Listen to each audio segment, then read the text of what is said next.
بنات شلونكم شو اخباركم؟ أنا فطومة من قناة فطومة العراقية الطاهية. اليوم الفيديو راح يكون عن صنع سلايم. طلبتوا أكثر شي هو هذا الفيديو عن صنع سلايم. فأولا نحتاج إلى طاسة، ثانيا مي، غار أبيض، خاشوقة، برسيل، أي لون متوفر عندكم من البرسيل جيبوه. وللإضافة إذا أنتم تريدون لون إضافي إلى السلايم جيبوه وحطوا وياه ملعقة شاي لون طعام. خلينا نبلش. بسم الله. أولا نجيب الغرة ونديره، طلع من الخاشوقة ونديره، راح أطلعه وأرجع لكم. راح أضيف هسه الماء حتى نخفف الغرة، وبعدين نضيف البرسيل.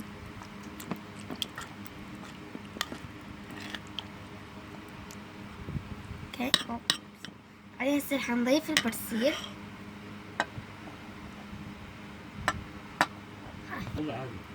خفضوا ارجع لكم عشان تشوفون قدامكم. لا اعجن. اوكي،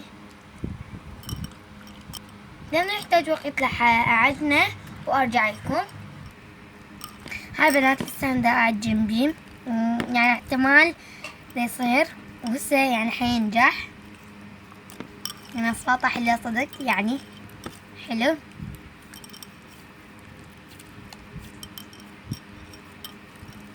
وهسه صار، راح أعجن أكثر شوية، أعجن شوية زيادة، فما أريد إنه يدبق أو يصير له في شيء.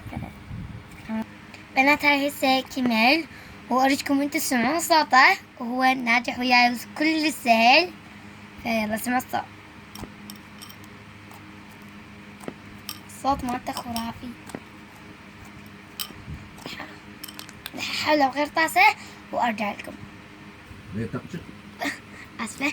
وهذا هو، شوفوا أنا خرافي بقيته أبيض، أنا أحب اللون الأبيض فبقيته أبيض. فإذا أنتم حابين تقدرون تخلوا له لون هو أبيض، إن هو أبيض فراح تخلون اللون.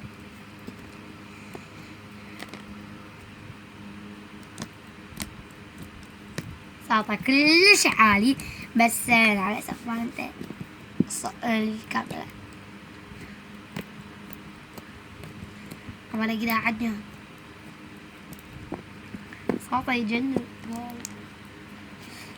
هسه حسوي فيديو كامل عنه، يعني أسمعكم الأصوات مالته كاملة.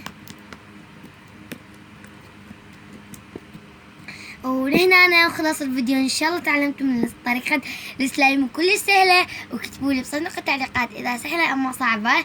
وأحبكم هواية. لا تنسى اللايك واشتراك في القناة، بكتب الاشتراك دوسي بي وإن شاء الله الجرس. وأحبكم هواية وباي باي.